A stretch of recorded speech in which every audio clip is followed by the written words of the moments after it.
Okay.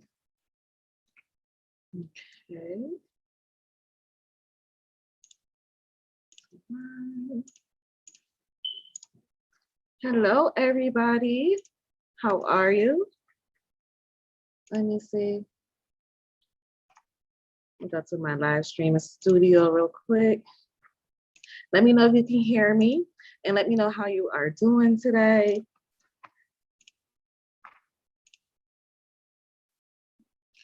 I'm gonna give everybody a few more minutes to get started or get joined in before we get started.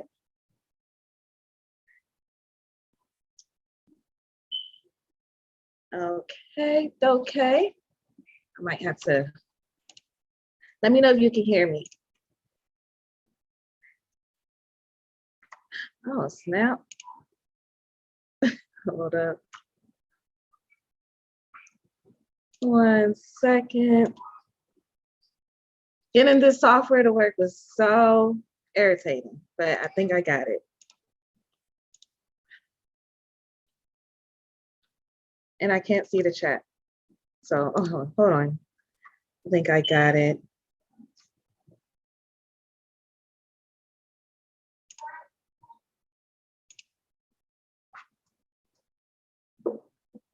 Holy. Let's try reloading the page. Okay, reload. All right, we're gonna do a little catch up. I'm gonna tell you guys what's been going on with me. All right, we're gonna do a little catch up. I'm gonna tell you guys what's been going on with me. Okay, let me back to that.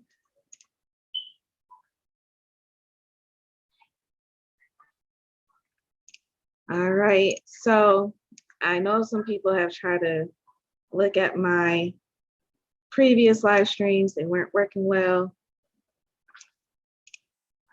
Okay, I don't know what's going on. All right, so I'm gonna go ahead and just tell you guys what's been going on these past couple of months. It's been so crazy here, dealing with me and everything. So I don't know if you guys remember back in March, I got really sick. And then after that had happened, I ended up going back to work in June.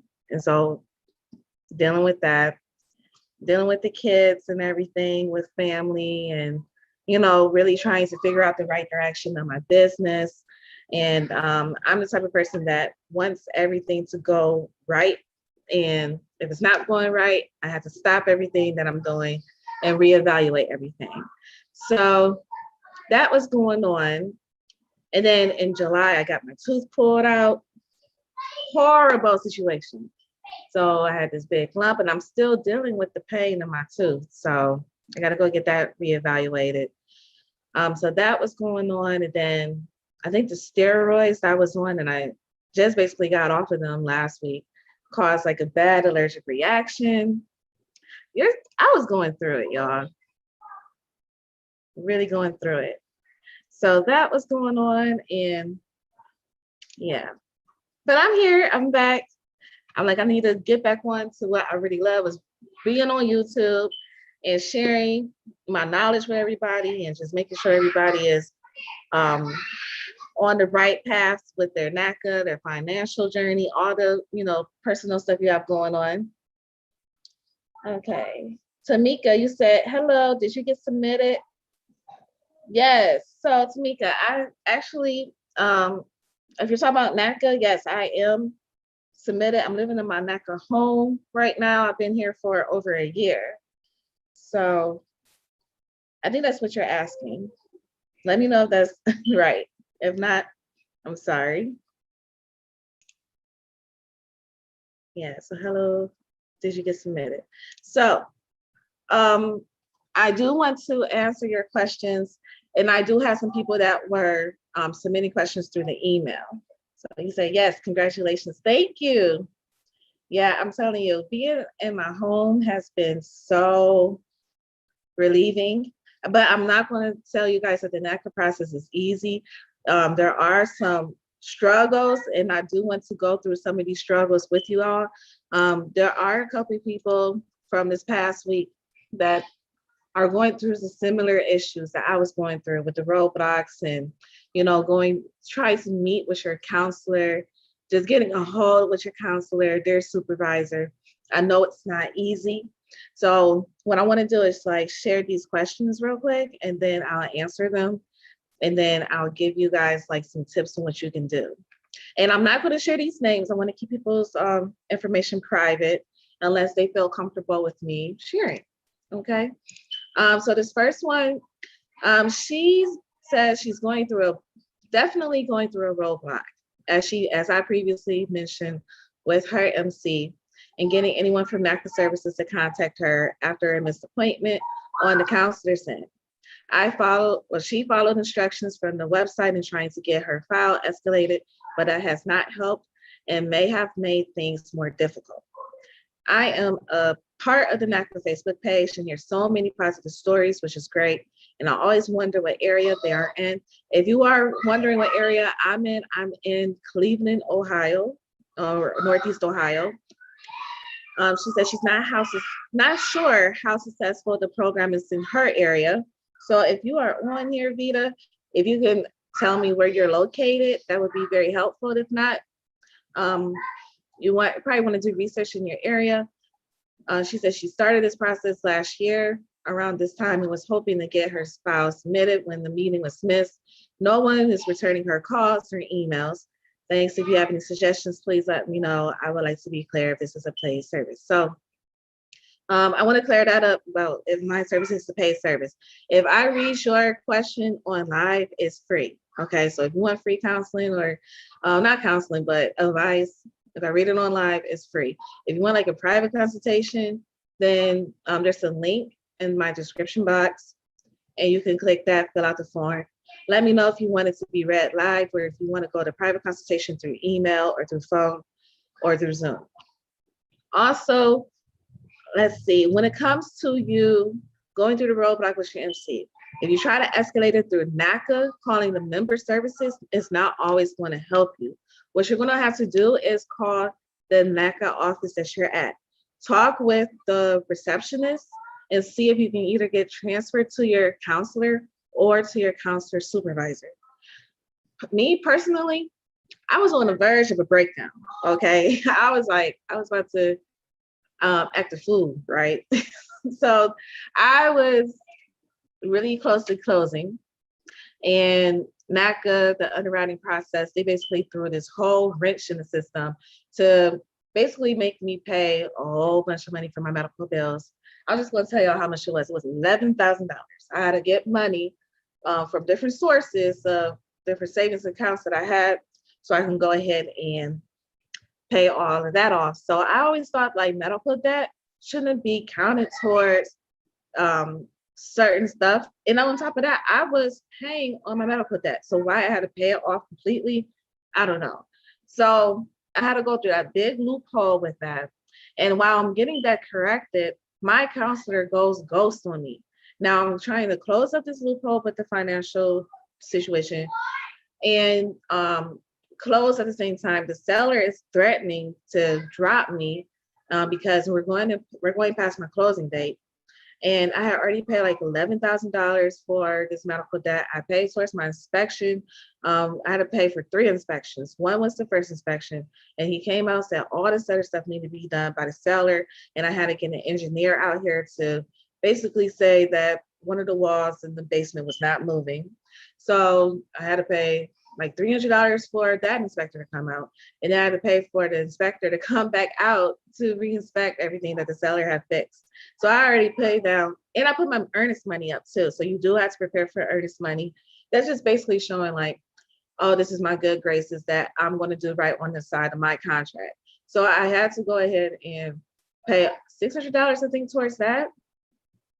I think that was it. And then pay towards my inspections, 3 inspections, then the medical debt. So I'm like in a hole with a lot of money. So when I'm hearing that the seller is about to drop me and I come to my house one day and I see cars like it's being shown, I am so upset. I call my realtor. She's like, it's on a weekend. We have to wait till, somebody is in the office. So first thing Monday morning, I go to work for like an hour and I'm like, I need to leave. And I ended up going downtown to the NACA office in tears. And I'm like, where is my counselor? This is when the pandemic started too. So I guess he hasn't been showing up for work. And I don't know if he was sick or something, but whatever was going on with him was not communicated to me. So I ended up talking to a supervisor. She pulled me in and she told me the people that I need to contact. So depending on the region that you're in, there's going to be email contacts that you will want to reach out to, like the regional director, Bruce Marks. I think mine was Mark Exum, something like that, along with the underwriter, the counselor. Like there was a lot of people that I had to contact, right? So yeah, so that was going on. And then yeah. So what you had to do, what I did was go down to the supervisor, tell them your story, like make your story seem like I've done everything I could, everything is right. I have X, Y, and Z uploaded in my file, and you know, I don't know what to do. So yeah, if that's not working, I don't know what to say. Like if the supervisor is not doing what they're supposed to do and they're supposed to be coaching your counselor on what to do, then maybe you can escalate that. But yeah. All right, so I hope that was helpful, Vita. You said I'm at the end of my counselor is waiting for my VOE, and then, or is your LOE, your letter of explanation. And then he said I would get submitted on September 30th. However, they stopped Achieve the Dream program. Wow. I don't know why they would stop that. Maybe it was like, okay, this is the thing. Maybe there's so many people right now that's going through the process that one, okay, I know they're looking to hire people. I get emails that they're looking to hire counselors, okay? You have to look at that situation. Then look at the housing market.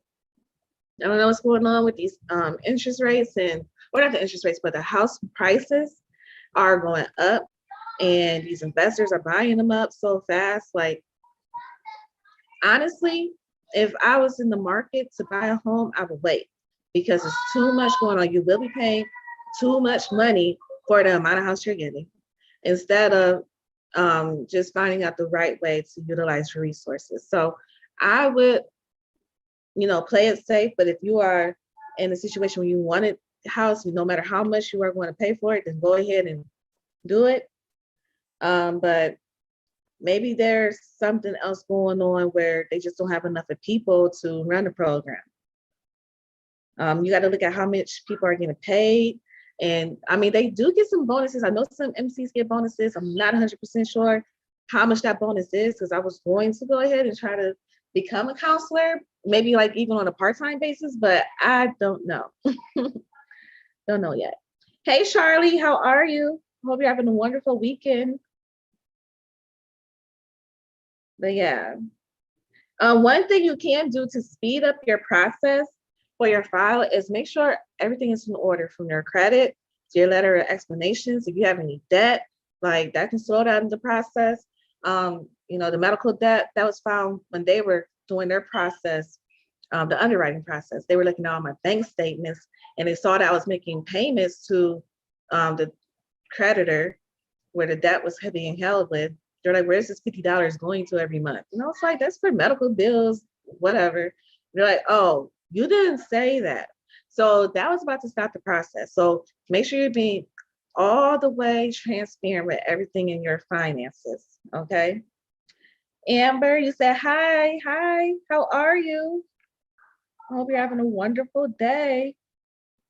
If you have any NACA questions, let me know. If you have any credit questions, let me know. Financial questions, let me know. Any life questions, let me know. I want to help everybody achieve their goal, okay? You said, what is the Achieve the Dream program? So the Achieve the Dream program is where you would go through the whole entire qualification process in one day, okay? And I went through that program one time, and this is back in March of 2018. I will never forget. It was like a Tuesday afternoon. I got there at 2:00 in the afternoon, and I was there until 10 o'clock at night. I had to make arrangements for my best friend to go pick up my son for daycare so I can stay at this place. And basically, I was so close to getting qualified until underwriter came back at 10 o'clock. It was like, we are so sorry. We cannot let you go through because I had co-signed for a car for someone that I dearly love, and they were late on their payments. I knew about one, but not two. And I already had a letter of explanation already written up. And they were like, well, sorry, there's nothing we can do. And I cried on the way to go picking up my son. I really did. But at least I knew, like, don't co-sign for nobody, okay? Because that can probably stop the process. Amber, you said my day is going well. It's super hot though. Where are you at? Here in Northeast Ohio, it's hot, but it's breezy, so it's a little chilly. So I'm like, I might wear a sweater outside, but then take it off when I get to the car. You said you start researching the NACA program this month, and I will start applying next month. Okay. Yes, so the more research you do and the more you have ready on your end, the faster the process can go. I'm gonna tell you this. When I went in October of 2019, I made my appointment on October 5th for the 29th of October. I went to my appointment. My counselor said, I'm going to get you qualified. And I was like, whatever. Then I got qualified in December, the day after Christmas. And I went to my homeowners workshop or the purchase workshop so I can go ahead and start looking for a home with my realtor. All right, Tamika, you said, I hope they bring it back. They should. Okay, this is the thing, just analyzing what's going on right now in this current day and age, with all the issues going on with COVID, the housing, the house prices, the investors, all the market rates, they just probably put in a pause in the program. So like right now, there's a lot of people that's taking the opportunity to buy, and it's probably like flooding everything that they have going on in their process. Amber, you said, is it correct of me to say that this program basically infantiles you? From all the video research that I've done, it seems like they treat people like children to a degree. No, that's just, honestly, it depends on the counselor you have. The counselors I've had, they are very nice. They were nice, but they were strict. They were like, okay, you need to get this in place. But me, I'm the type of person, like, I had to learn over the years to organize my files, and I did everything online. So I had everything readily available to the point where me and a counselor was on the same level. And he was like, okay, well, he didn't have to ask so much from me, but it just depends on how much information and how well you're going to be doing your due diligence in this program. If you're like, okay, I have to wait for everything to be told to me, that might hinder you. Be very proactive with uploading all of your documents to your file. As soon as you get a statement from your bank or your credit cards, put it up in your file. If you know that your tax return was completed the previous day, put it in your file. If you got a new license for your birthday, put that in your file, because they're going to ask for that. They're going to say, oh, this is expired, or this, we need to make sure you have all of your paper trails to get together, because these underwriters, they don't play. And these counselors, they're working, yeah, they get, I think the base pay is like about $15 an hour, but they get bonuses for everybody that they close out. So of course they want you to be successful. So make sure you're doing what you got to do. She's taking it out. I'm doing a video, okay? All right. All right, Amber, you say you're in Mississippi. Yes, it probably is very, very hot down there. I can feel it. Hold on, you gotta be quiet. Let's sit over there, okay? I'm gonna be wrapping this up in a little bit. All right. You said, when is my next live? So my plan is to go live every Saturday. I don't know what time. It will probably be in the afternoon when the kids are taking a nap. And I will have a recorded video posted once a week. So maybe Wednesday, Thursday. I wanted to post this last video on Wednesday, but we had a bad power outage. So I had to wait until Thursday. But yeah, if you have any questions, there's a link that I have in the description. You can submit your questions to me. I can discuss it on the live, where if you don't want your information out there, I'll go ahead and like, me and you can talk privately. Oh, there's one more question I got to talk about. So there's one lady, she said she went through the process back in March. She's currently in the process. She attended the Achieve the Dream event in March. The NACA underwriter replied qualification with conditions. She was told that the counselor would resubmit her file on May 6th. She uploaded all her documentation within 2 days. The counselor process, as always, the counselor processes her previous documents during our next meeting. 90 days later, by this time, I met on this past Tuesday and I was very disappointed and discouraged. He never explains anything. He did not share with the NACA underwriter comments. He can be sharp on the tongue at times. I asked him if I would be submitted to the bank. He says, after I complete the task, he recently added to my action plan on August 10th. I'm called a national number to speak with the regional director. I'm waiting for him to call me. Please advise. Just a little insight, I'll always provide my documentation, and I have been with my employer for 22 years. I have a good credit score, payment history great, no collections, and I have saved the MRF. It took some time to get here. I know my counselor was not certified a year ago, and he may very well have received his certification. It seems as if he doesn't know what he is doing, and he is simply not processing my documentation in a timely manner. Thank you in advance for your time and response. Please excuse my grammar. Okay, girl, you was fine. So, hold on 1 second, boys. Hold on. Wait.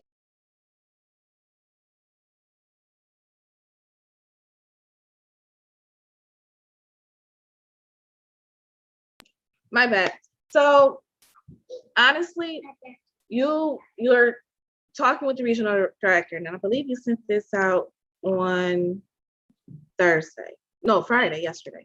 So if you haven't talked with the regional director, what I suggest is you put everything that you're doing in an email, and I can share you my email, something that I sent to Bruce Marks and Mark Exum, all of them. And it was pretty lengthy, and I was very detailed about the way I communicated with my counselor and an issue.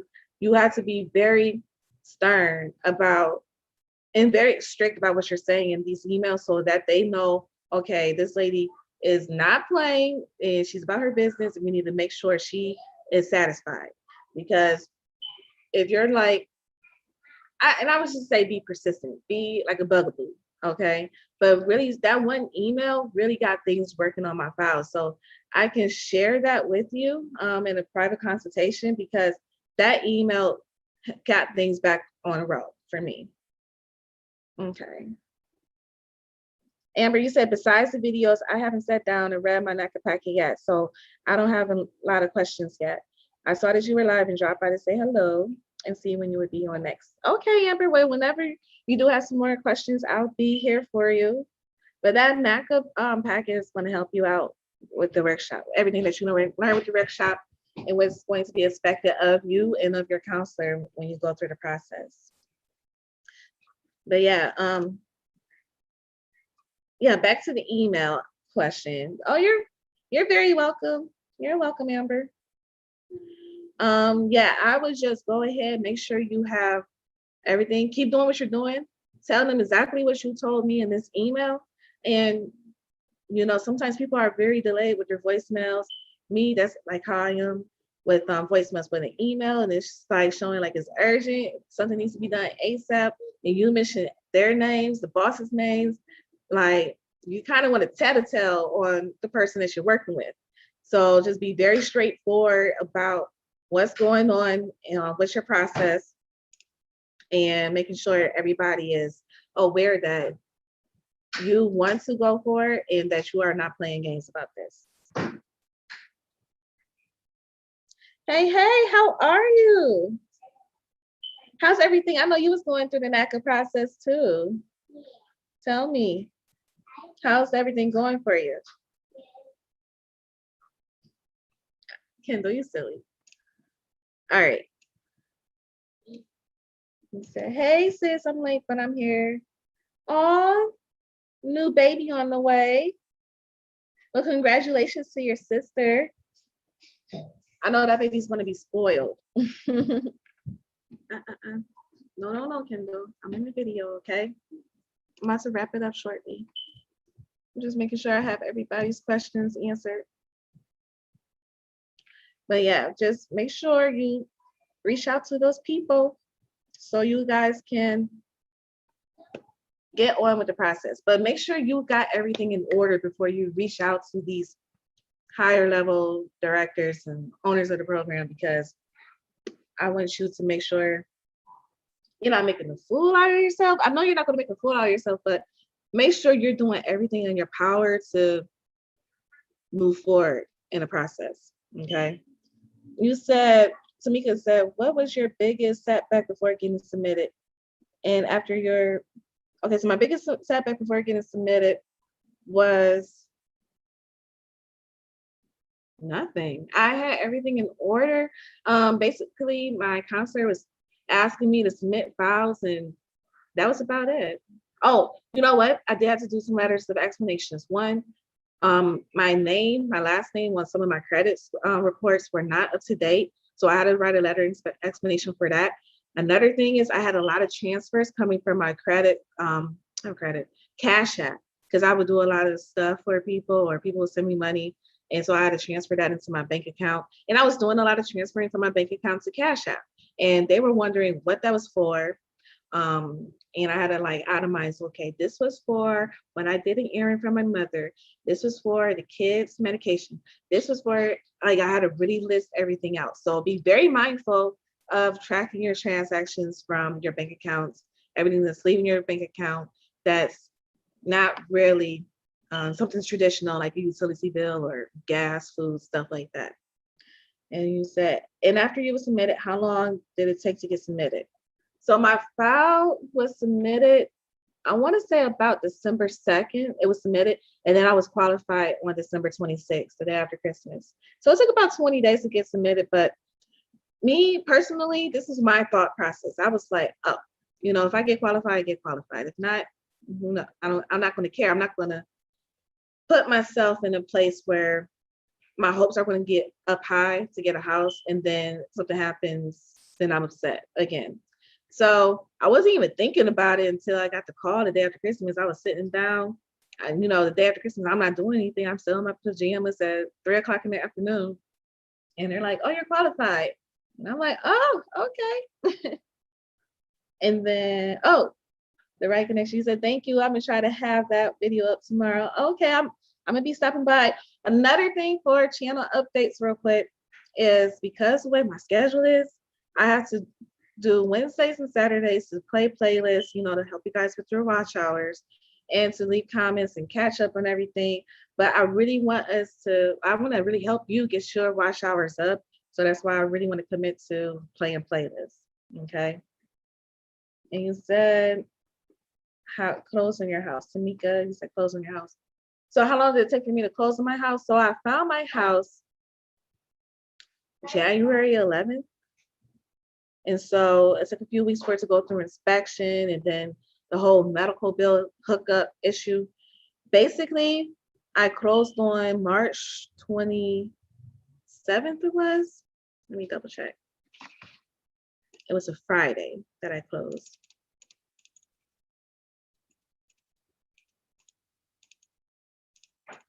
So yeah, I closed on March 27th. So from January 11th to March 27th, about 2 months and a half, because there was a lot of stuff that on my end that I feel like they were kind of being petty on, that they could have just said, okay, you've made arrangements already, making payments, we're going to close this out for you. So yeah, it took about 2.5 months to close after I found my house. But make sure you're transparent on everything, because if you're not, and they find something out, they can stop the process. Okay. All right, I'm gonna get off of here, get to these kids, start watching some playlists and everything. But if you guys need me, I'm here. Use the link in the description for any any details about your situation if you want some advice on that. But if you guys don't have anything else, I will talk to you soon. You're welcome. All right, well, have a wonderful rest of your day and your weekend. Stay cool if you're in a hot location. And I'll see you guys next Saturday live. You too. Bye. Oh, you said thanks, Sam. I'm gonna go back and watch your video because I was late. I want to get all the information you're talking about. Oh, thank you, sis. Make sure you like the video. Oh yeah, I always forget to say that. Make sure you like the video if you haven't, and if you're not subscribed, hit the subscribe button so you know when I go live or have my next video notifications. See, thank you, Amber. All right, I'll talk to you guys soon. Bye.